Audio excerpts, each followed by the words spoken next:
Gas on করে কড়াই বসিয়ে দিয়েছে। কড়াইতে দেখো বয়েল করতেও দিয়ে দিয়েছে অল্প একটু জল দিয়ে। টমেটো, রসুন, আদা, পেঁয়াজ সব ছোট ছোট করে কেটে। বুঝতেই পারছো আমি তনুশ্রী আমার রান্নাঘরে প্রতিদিনের মতন আবার একটা রেসিপি নিয়ে হাজির হয়ে গেছি। আমার রেসিপিটা দেখার জন্য সবাইকে জানাই স্বাগত। তার মধ্যে কাঁচা লঙ্কাও দিয়ে দেওয়া হলো। আমার রেসিপিটা দেখে যদি ভালো লেগে থাকে তাহলে একটা লাইক শেয়ার করে দেবে। আর তোমরা কেমন আছো? আশা করি তোমরা ভালোই আছো। তোমাদের ভালোবাসায় আমিও ভালো আছি। দেখা যাক আজকে রেসিপিটা কি রেসিপি। দেখো সেদ্ধ হয়ে গেছে, জলটাও মোটামুটি বেশিরভাগটা শুকিয়েই গেছে। একদম অল্প জলেই বয়েলটা করলাম। পেঁয়াজ, কাঁচা লঙ্কা, আদা, রসুন সব কিছু একসাথে। এটা ঠান্ডা হয়ে গেলে মিক্সিতে দিয়ে পেস্ট করে নেব।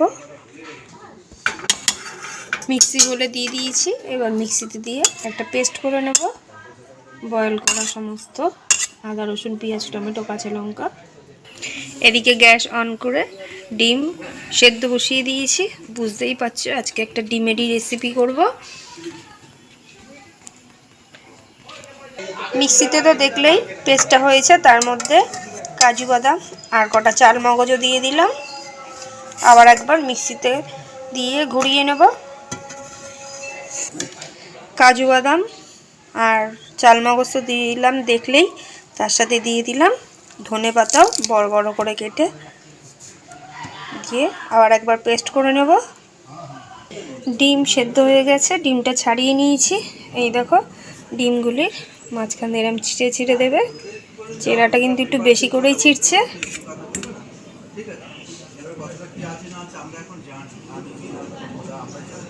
সবকটা ডিম ছিঁড়ে নিয়ে গ্যাস অন করে কড়াইতে আবার তেল দিয়ে বসিয়ে দিয়েছে। তেল গরম হয়ে গেছে, তেলের মধ্যে ফোড়ন দিয়ে দিল গোটা গরম মশলা, লং, এলাচ, দারচিনি। গরম তেলের মধ্যে দিয়ে দিল হলুদ, লঙ্কার গুঁড়ো,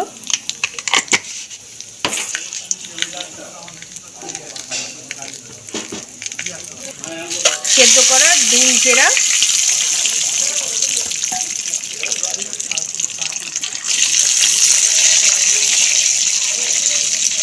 ডিমটা কিন্তু ভাজছে একদম লো ফ্লেমে, কেননা লঙ্কার গুঁড়ো আর হলুদ গুঁড়ো তেলের মধ্যে দেওয়া হয়েছে, পুড়ে যাবে, ওই জন্যই গ্যাসটা কমিয়ে নিয়েই ডিমটা ভাজছে।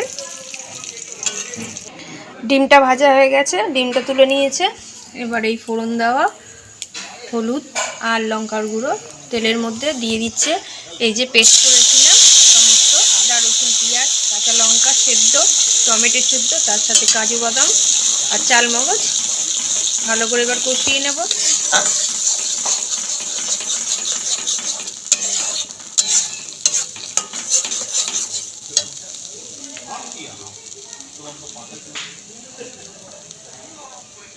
মশলা ধোয়া জল দিয়ে দিয়েছে মশলার মধ্যে। এবার স্বাদ মতন নুন দিয়ে দেবে, দিয়ে ভালো করে মশলাটাকে কষিয়ে নেবে।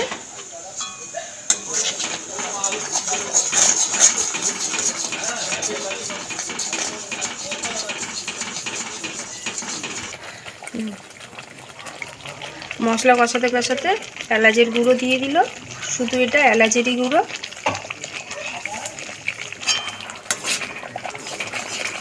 বন্ধুরা তোমাদেরকে তো বলাই হয়নি আমার রেসিপিটা হচ্ছে আফগানি এগ কারি।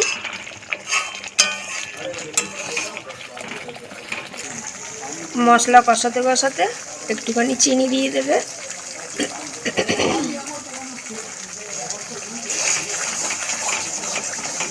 মশলা কষানো হয়েই এসছে প্রায়, দেখো মশলার চারদিক দিয়ে তেল ছাড়তে শুরু করে দিয়েছে। মশলাটা কিন্তু বেশ অনেকক্ষণ ধরেই কষাতে হবে। দেখো মশলাটা পুরোপুরি কষানো হয়ে গেছে। এবার পরিমাণ মতন জল দিয়ে দেবো।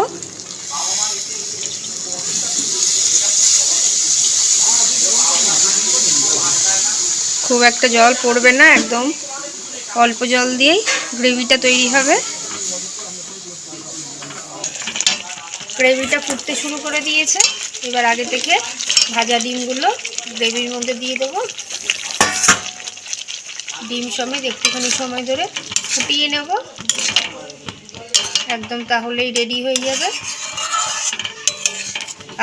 আফগানি এগ কারি।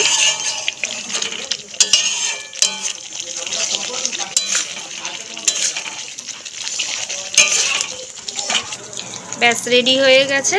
এবার আমি নামিয়ে দেব। নামিয়ে এবার উপর থেকে একটুখানি ধনেপাতা ছড়িয়ে দেব, তাহলে দারুণ লাগে। ব্যাস, আমি তো বলেই থাকি আমার রেসিপি দেখে একদিনকার বাড়িতে করে খেয়ে দেখো, আশা করি দারুণ লাগবে। আর এই রেসিপিটা রুটির সাথে বেশি ভালো লাগবে, আফগানি এগ কারি। তোমরা একদিনকার বাড়িতে করে খেয়ে দেখো, আমি তো আবদার করে বলেই থাকি। আর ভালো লাগলে পাশে থাকবে এইভাবেই, যাতে তোমাদের কাছে নতুন নতুন প্রতিদিন একটা করে রান্নার ভিডিও নিয়ে আসতে পারি। ভালো থাকবে, সুস্থ থাকবে। Thank you.